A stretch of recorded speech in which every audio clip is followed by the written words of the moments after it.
शांति। आज की तारीख है 20 जून 2022। साकार महावाक्य। बाबा कहते, मीठे बच्चे, देह सहित इन आंखों से जो कुछ देखते हो, देह सहित इन आंखों से जो कुछ देखते हो, उसे भूल एक बाप को याद करो, क्योंकि अब यह सब खत्म होने वाला है। देह सहित इन आंखों से जो कुछ देखते हो, उसे भूल एक बाप को याद करो, क्योंकि अब यह सब खत्म होने वाला है। आज का प्रश्न,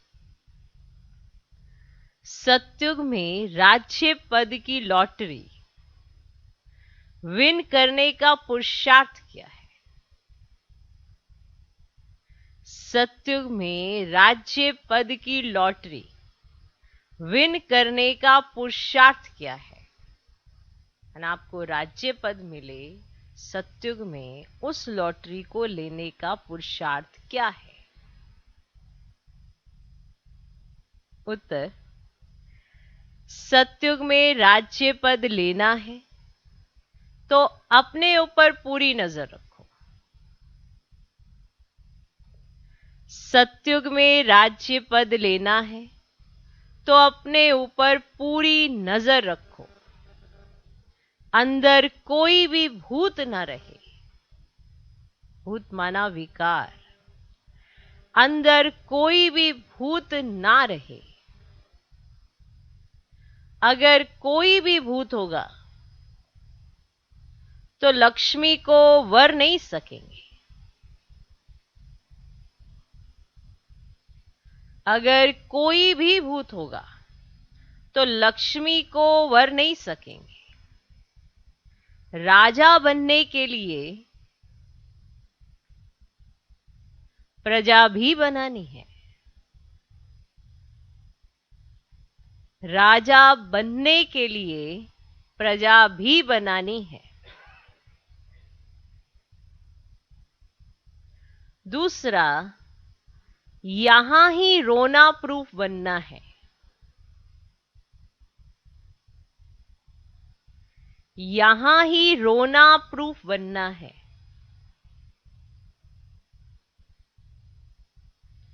किसी देहधारी की याद में शौक आया,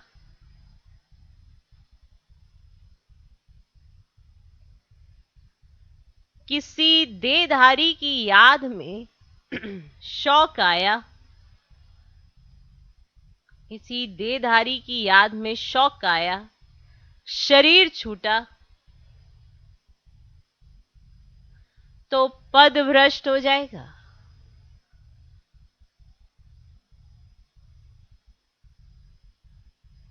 इसीलिए बाप की याद में रहने का पुरुषार्थ करना है।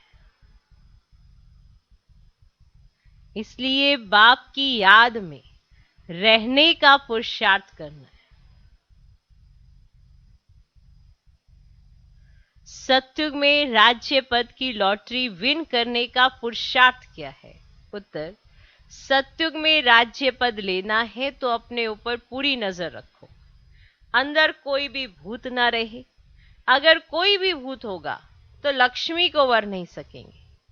राजा बनने के लिए प्रजा भी बनानी है। दूसरा, यहां ही रोना प्रूफ बनना है।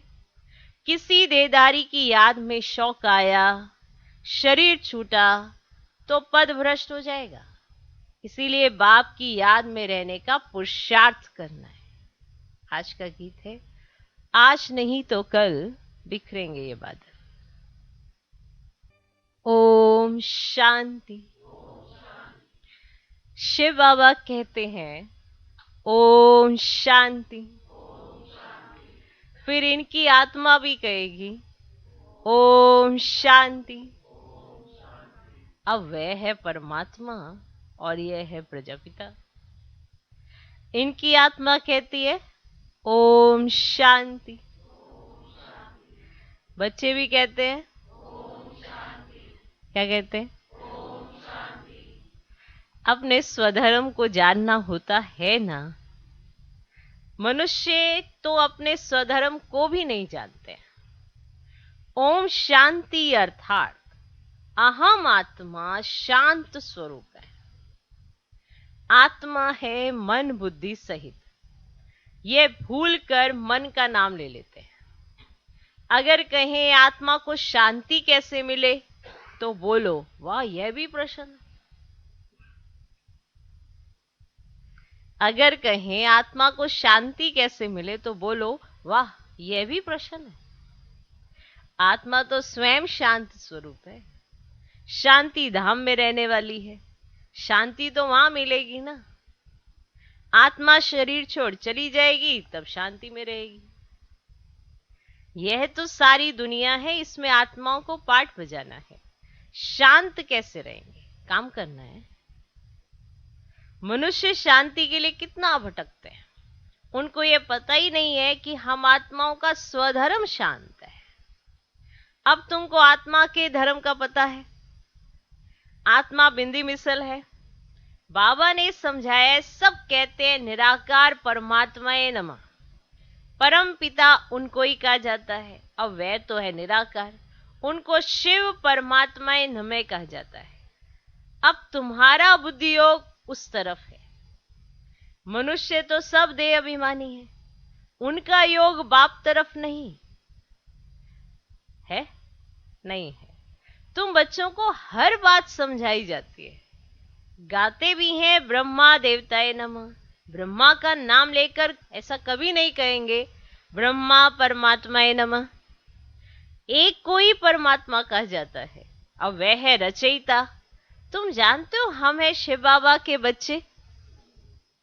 अब उसने हमको ब्रह्मा द्वारा क्रिएट किया है, अपना बनाया है। ब्रह्मा की आत्मा को भी अपना बनाया वर्षा देने के लिए। ब्रह्मा की आत्मा को भी कहते हैं मुझे याद करो। बीके को भी कहते हैं मामेकम याद करो। देह का अभिमान छोड़ दो। ये ज्ञान की बातें हैं। 84 जन्म लेते लेते अब ये शरीर जर्जरीभूत हो गया है, बीमार रोगी हो गया है। तुम बच्चे कितने निरोगी थे। सतयुग में कोई भी रोग नहीं था, एवर हेल्दी थे। कभी देवाला नहीं मारते थे।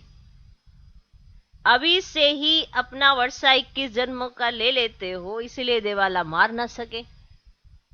या तो देवाला मारते ही रहते हैं। बच्चों को समझाया, गाते भी है परम पिता परमात्मा शिवाय नमः। अब ब्रह्मा को परमात्मा नहीं कहेंगे, उनको प्रजापिता कहा जाता है। अब देवताएं सूक्ष्म वतन में है। ये कोई को पता ही नहीं है कि ये प्रजापिता ही फिर जाकर फरिश्ता बनता है, सूक्ष्म वतन वासी बनता है, अर्थात सूक्ष्म देहधारी। अब बच्चों को बाप ने समझाया है, समझाया ना। मामेकम याद करो। तुम भी निराकार हो, हम भी निराकार है। मामेकम याद करना है। और जो भी देहधारी हैं उनसे बुद्धि योग हटाना है। अब देह सहित इन आंखों से जो कुछ देखते हो ये सब खत्म होने वाला है। फिर तुमको जाना है सुखधाम वाया शांतिधाम। उस सुखधाम अथवा कृष्णपुरी की ही तुमको चाहना रहती है ना, रहती है ना। तो बाप कहते शांति धाम सुखधाम को याद करो। भल सतयुग में भी पवित्रता सुख शांति रहती है, परंतु उनको शांति धाम नहीं कहेंगे। कर्म तो सबको करना है ना, राजाई करनी है। सतयुग में भी कर्म करते हैं, परंतु वह विकर्म नहीं बनता क्योंकि वह माया ही नहीं। ये तो सहज समझने की बात है। अब ब्रह्मा का दिन है, अब दिन में धक्का नहीं खाया जाता है, रात के अंधेरे में धक्के खाए जाते हैं। तो आधा कल्प भक्ति ब्रह्मा की रात, आधा कल्प ब्रह्मा का दिन। बाबा ने बताया एक स्थान पर 6 मास दिन 6 मास रात होती है। एक स्थान पर, परंतु वह बात कोई शास्त्रों में नहीं गाई जाती। वह बात कोई शास्त्रों में नहीं गाई जाती। अब यह ब्रह्मा का दिन, ब्रह्मा की रात शास्त्रों में गाई हुई है, मानो उस स्थान का नाम शास्त्रों में नहीं है जहां पर 6 मास दिन है और 6 मास रात है। वहां ऐसे माना ये वाली बात को शास्त्रों में लिखना चाहिए ना, पर नहीं है। और कौन सी बात का गायन है? ब्रह्मा का दिन, ब्रह्मा की रात, ये शास्त्रों में गाई हुई है। अब विष्णु की रात क्यों नहीं कहते? बताओ, कि वहां उनको ये ज्ञान ही नहीं है, तो क्या रात तो क्या दिन, वहां ये ज्ञान ही नहीं है। ब्राह्मणों को मालूम है ब्रह्मा और ब्रह्मा कुमार कुमारियों के लिए यह बेहद का दिन और रात है। शिव बाबा का दिन और रात नहीं कहेंगे। बच्चे जानते हैं ये बात। हमारा आधा कल्प दिन फिर आधा कल्प रात है। खेल भी ऐसा है। प्रवृत्ति मार्ग वालों को सन्यासी नहीं जानते, वह तो निवृत्ति मार्ग वाले हैं। अब वह स्वर्ग और नरक की बात ही नहीं जानते। कौन? निवृत्ति मार्ग वाले। ना वो स्वर्ग की बात जानते हैं, ना वो नरक की बात जानते हैं। और वह तो कहते हैं स्वर्ग कहां से आया, क्योंकि शास्त्रों में सत्यु को भी नरक बना दिया है। अब बाप बहुत मीठी मीठी बातें सुनाते हैं, है ना, कितनी वंडरफुल बातें। कहते हैं बच्चे, मैं निराकार ज्ञान का सागर हूं, मेरा पाठ ज्ञान देने का इस समय इमर्ज होता है। तुम्हें ज्ञान देना है, इस समय बाबा का यह पाठ इमर्ज होता है। तो बाबा अपना परिचय देते हैं। भक्ति मार्ग में मेरा ज्ञान इमर्ज नहीं होता है। जब भक्ति मार्ग है तो मेरा ज्ञान इमर्ज नहीं होता है। उस समय सारा रस्म रिवाज भक्ति मार्ग का चलता है। ड्रामानुसार जो भक्त जिस भावना से पूजा करते हैं उनको साक्षात्कार कराने मैं निमित्त बना हुआ हूं। वंडरफुल बात। उस समय मेरी आत्मा में ज्ञान का पाठ इमर्ज नहीं है, वह अभी इमर्ज हुआ है। जैसे तुम्हारा 84 जन्मों का रील भरा हुआ है ना, भरा हुआ है कि नहीं भरा हुआ, पर सारे 84 जन्म इमर्ज हैं इस समय। जैसे तुम्हारा 84 जन्मों का रील भरा हुआ है, मेरा भी जो जो पार्ट ड्रामा में जब नूंदा हुआ है वह उसी समय बजता है। ठीक, भक्ति मार्ग में साक्षात्कार कराने का पार्ट इमर्ज होता है और ज्ञान मार्ग में ज्ञान सुनाने का पार्ट इमर्ज होता है, भगवान का पार्ट। तो मेरा भी जो जो पार्ट ड्रामा में जब नूंदा हुआ है वह उसी समय बजता है, इसमें संशय की बात नहीं। अगर मेरे में ज्ञान इमर्ज होता तो भक्ति मार्ग में भी किसको सुनाता? सोचो, विचार करो। फिर जो हनुमान की पूजा कर रहे हैं, गणेश, वहीं बता देता ये नहीं है, नहीं ना, ये स्वरूप है ही नहीं मेरा, वहीं बता देता। ज्ञान सुनाने का पाठ भक्ति मार्ग में नहीं है। जो जिस भावना से जो करता है उसका फल देने का पाठ है। बड़ा वंडरफुल बाबा है, तो समझने की जरूरत है। तो इसमें संशय की तो कोई बात ही नहीं। अगर मेरे में ज्ञान इमर्ज होता तो भक्ति मार्ग में भी किसको सुनाता? लक्ष्मी नारायण को वहां ये ज्ञान है ही नहीं, है ही नहीं। ड्रामा में नूंद ही नहीं कि सत्युग में ये ज्ञान का कोई स्वरूप होगा, है ही नहीं, नूंद ही नहीं है। मनुष्य मात्र को अगर कोई कहते कि हमको फलाना गुरु सदगति देते हैं, परंतु गुरु लोग सदगति कैसे देंगे? वो तो खुद सदगति चाहते हैं, खुद गति चाहते हैं, वो कैसे देंगे? तो एक जो आत्मा खुद ही कोई चीज चाहती है वो दूसरे को कैसे देगी? उनको भी गति चाहिए, तो फिर वो दूसरे को कैसे सदगति देंगे? क्लियर? परंतु गुरु लोग सदगति कैसे देंगे? उनका भी तो पार्ट है। और कोई कहते हैं बरोबर दुनिया रिपीट होती रहती है, ये चक्र फिरता रहता है। उन्होंने फिर ना चरखा रख दिया, चक्र फिरता रहता ना, तो उन्होंने चरखा रख दिया। सृष्टि का चक्र है। वंडर देखो, चरखा फिराने से पेट पूजा होती है, नहीं? यही था साधन, चरखा फिराने से पेट पूजा होती है। अब यहां इस सृष्टि चक्र को जानने से 21 जन्मों के लिए तुमको प्रारब्ध मिलती है। बाबा यथार्थ रीति अर्थवैट सुनाते हैं, बाकी सब अयथार्थ सुनाते हैं।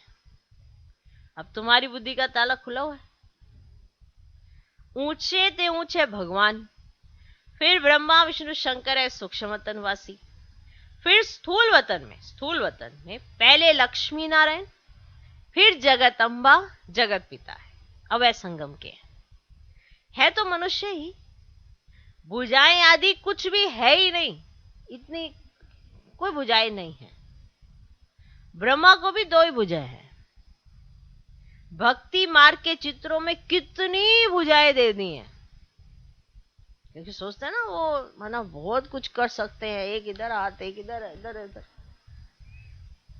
तो इसीलिए उन्होंने अपनी जो भी कल्पना थी उनकी उस हिसाब से भुजाएं भी ज्यादा रख दी। कहते 2 नहीं, हमारी तरह नहीं है, तो 2 भुजाएं दी तो बाबा कहते फिर अगर 2 एक्स्ट्रा दी हैं तो एक्स्ट्रा टांगे भी दो। माना भुजा देना तो याद है, चलो टांगे तो लगाई नहीं एक्स्ट्रा। तो भक्ति मार्ग के चित्रों में कितनी भुजाएं दे दी हैं। अगर किसको 8 भुजा हो,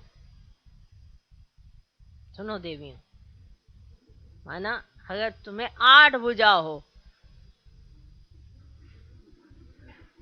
बाकी तो सब समझदार, और 8 टांगे भी तो होनी चाहिए ना। तो बताओ, अगर 8 भुजा हो तो 8 टांगे भी होनी चाहिए, ऐसा तो होता ही नहीं। अगर किसको 8 भुजा हो तो 8 टांगे भी होनी चाहिए, ऐसा तो होता ही नहीं। रावण को 10 शीश दिखाते हैं, चलो आपकी तो बाजू है, उसके तो सिर दिखा दिए। रावण को 10 शीश दिखाते हैं, तो टांगे भी 20 देनी चाहिए, मतलब सिर 1 तो टांगे 20 होनी चाहिए उसको। अब ये सब है गुड़ियों का खेल, कुछ भी समझते नहीं। रामायण जब सुनाते हैं ना तो बहुत रोते हैं, होता है तो हमारी सीता, मतलब बहुत रोते हैं। तो बाप समझाते हैं ये सब है भक्ति मार्ग। जब से तुम वाम मार्ग में गए हो तब से काम चिता पर बैठ तुम काले बन गए हो। अब एक जन्म में ज्ञान चिता का हथियाला बांधने से 21 जन्मों के लिए वर्षा मिलता है। वहां आत्म अभिमानी रहते हैं, एक पुराना शरीर छोड़ दूसरा नया ले लेते हैं, रोने आदि की बात ही नहीं रहती वहां। यहाँ बच्चा पैदा होगा तो बधाई देंगे, धूमधाम से मनाएंगे। कल बच्चा मर गया तो या हुसैन मचा देंगे। दुख दाम है ना। जानते हो भारत पर ही सारा खेल है। भारत अविनाशी खंड है, उनमें ही सुख दुख नर्क स्वर्ग का वर्षा होता है। हेवनली गॉड फादर ने ही जरूर हेवन स्थापन किया होगा। लाखों वर्ष की तो बात हो तो फिर तो कोई को भी याद भी कैसे पड़ेगी। किसको भी पता ही नहीं है स्वर्ग फिर कब होगा। कह देते हैं कलयुग की आयु अभी 40,000 वर्ष है। अब 40,000 वर्ष में कितने जन्म लेने पड़े? 40,000 वर्ष में कितने जन्म लेने, जबकि 5,000 वर्ष में 84 जन्म है। अब तुम बच्चों की समझ में आता है सब कुछ, क्योंकि अभी समझने का टाइम है ना, बाकी सब ऐसे ही अभी समझ में आता है। तुम रोशनी में हो, बाकी जिनको ज्ञान नहीं वे अज्ञान नींद में सोए पड़े हैं। अज्ञान अंधियारी रातें, अर्थात सृष्टि चक्र का ज्ञान ही नहीं है। हम एक्टर हैं। यह सृष्टि चक्र के 4 भाग हैं। इन बातों को मनुष्य ही जानेंगे। अभी तुम बच्चे जानते हो बाप नॉलेजफुल है, उनमें जो जो खूबियां हैं वे सब तुमको दान देते हैं। वाह, वंडरफुल बाबा है। अभी प्रैक्टिकल सब कुछ देखते हैं ना बाबा का, उनमें जो जो खूबियां हैं वे सब तुमको दान देते हैं। ज्ञान के सागर से तुम वर्षा लेते हो। बाबा हमेशा कहते हैं देहधारी को याद नहीं करो। भल मैं भी देह द्वारा सुनाता हूं, मैं भी देह द्वारा सुनाता हूं, परंतु याद तो मुझे निराकार को ही करना। याद करते रहेंगे तो धारणा भी रहेगी, बुद्धि का ताला भी खुलेगा। पेन बुद्धि का ताला भी खुलेगा। 15 मिनट व आधा घंटा से शुरू करो। पहले 15 मिनट करो, फिर आधा घंटा करो, फिर 45 मिनट करो, ऐसे बढ़ाते जाओ। पिछाड़ी के समय सिवाय एक बाप के कोई भी याद न रहे। इसीलिए सन्यासी सबको छोड़ देते हैं, तपस्या में बैठते हैं। जब शरीर छोड़ते हैं ना, उस समय आसपास का वायुमंडल भी शांति का हो जाता है, जैसे कोई शहर में कोई महापुरुष ने शरीर छोड़ा है। तुमको तो अब ज्ञान है, आत्मा अविनाशी है, वह लीन तो हो ना सके। उनमें तो ये ज्ञान ही नहीं है। बाबा समझाते आत्मा कभी विनाश नहीं होती, उनमें जो ज्ञान है वे भी कभी विनाश नहीं होता है। और ये इम्प्रेसिबल ड्रामा है। सत्युग, त्रेता, द्वापर, कलयुग, ये चक्र फिरता रहता है। तुम फिर लक्ष्मी नारायण बनते हो, फिर नंबरवार और धर्म वाले भी आते हैं। God father is one. अब सत्युग से कलयुग तक वृद्धि को पाते रहते हैं, दूसरे झाड़ कोई बन ही ना सके। अब चक्र भी एक ही है, याद भी एक ही को ही करते हैं। गुरु नानक को याद करते, परंतु उनको फिर अपने समय पर आना पड़े। जन्म मरण में तो सबको आना है। लोग समझते हैं कृष्ण हाजिरा हजूर है, कोई किसको मानते, कोई किसको। बाबा समझाते बच्चे युक्ति से समझाओ, ईश्वर सबका एक निराकार है। अब गीता में है भगवान उवाच, तो गीता है सबकी माँ बाप, क्योंकि उनसे ही सबको सदगति मिलती है। तो बाप सबका दुख हरता सुख करता है। अब भारत से सबका तीर्थ स्थान है।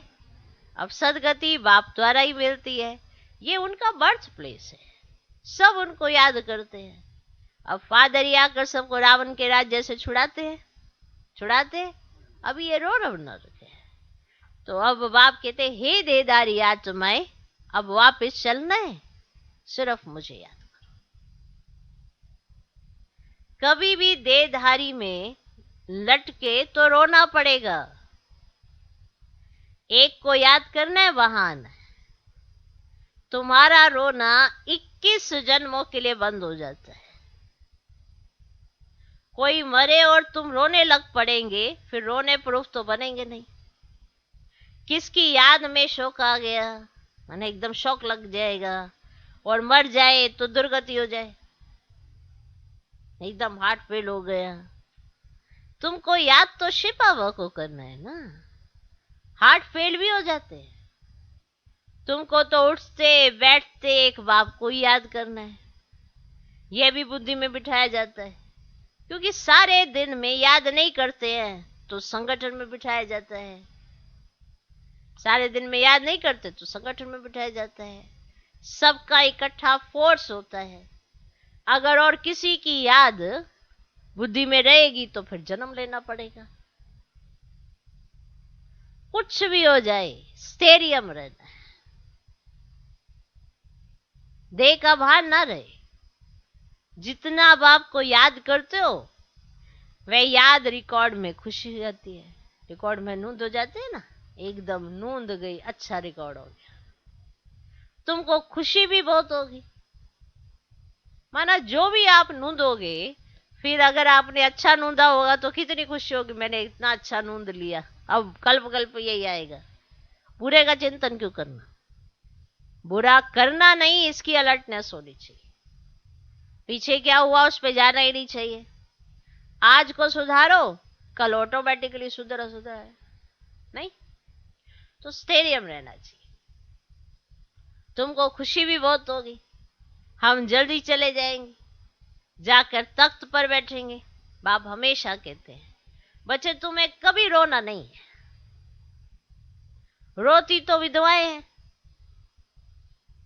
तुमको सर्वगुण संपन्न यहां ही बनना है, जो फिर अविनाशी हो जाता है। मेहनत चाहिए, अपने पर नजर रखनी है। कोई भी भूत होगा ना बच्चे तो ऊंच पद पा नहीं सकेंगे। नारद भक्त था, लक्ष्मी को वरना चाहता था, परंतु शक्ल देखी तो बंदर में सर। तुम पुरुषार्थ कर रहे हो लक्ष्मी को वरने के लिए, जिसमें 5 भूत होंगे वे कैसे वर सकेंगे? बहुत मेहनत चाहिए। बड़ी जबरदस्त लॉटरी विन करते हो। हम राजा जरूर बनेंगे तो प्रजा भी होगी, हजारों लाखों वृद्धि होती रहेगी। तो पहले पहले कोई भी आते हैं ना तो उनको बाप का परिचय दो। पतित पावन परम पिता परमात्मा से तुम्हारा क्या संबंध है? जरूर कहना पड़ेगा वह पिता है। अच्छा लिखो, लिखो, तुमने कहा पिता है, ये समझाने के लिए तुम्हें लिखे जा रहे।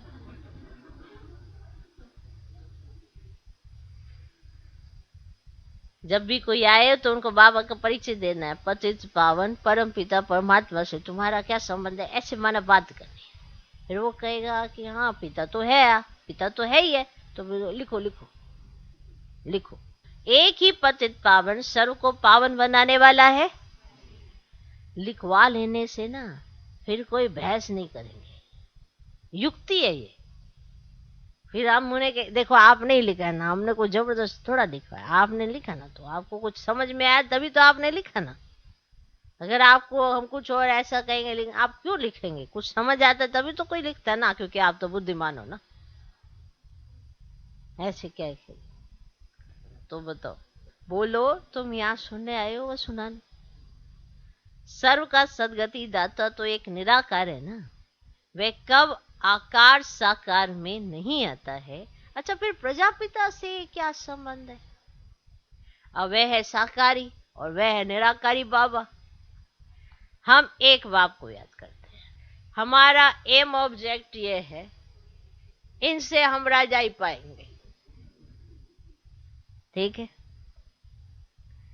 हमारा एम ऑब्जेक्ट सही डायरेक्शन है। हमारा एम ऑब्जेक्ट ये है, इनसे हम राजा ही पाएंगे। अच्छा, मीठे मीठे सिकी लदे बच्चों पर माता पिता बाप दादा का याद प्यार और गुड मॉर्निंग। रूहानी बाप की रूहानी बच्चों को नमस्ते। हम रूहानी बच्चों के भी रूहानी बाप को नमस्ते नमस्ते नमस्ते। Good morning good morning good morning. धारणा के लिए मुख्य सर पहला पॉइंट, किसी भी देहधारी में अपनी बुद्धि नहीं लटकानी है।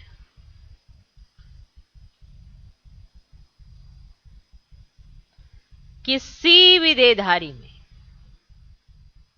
अपनी बुद्धि नहीं लटकानी है। याद का रिकॉर्ड ठीक रखना है।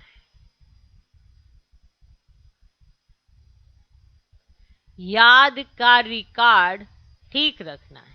कभी भी रोना नहीं है, कभी भी रोना नहीं है। दूसरा पॉइंट, अपने शांति स्वधर्म में स्थित रहना है। अपने शांति स्वधर्म में स्थित रहना है। शांति के लिए भटकना नहीं है। शांति के लिए भटकना नहीं है। सबको इस भटकने से छुड़ाना है। सबको इस भटकने से छुड़ाना है। शांति धाम और सुखधाम को याद करना है। शांति धाम और सुखधाम को याद करना है। अपने शांति स्वधर्म में स्थित रहना है। शांति के लिए भटकना नहीं है। सबको इस भटकने से छुड़ाना है। शांति धाम और सुखधाम को याद करना है आज का वरदान। निर्माणता द्वारा नव निर्माण करने वाले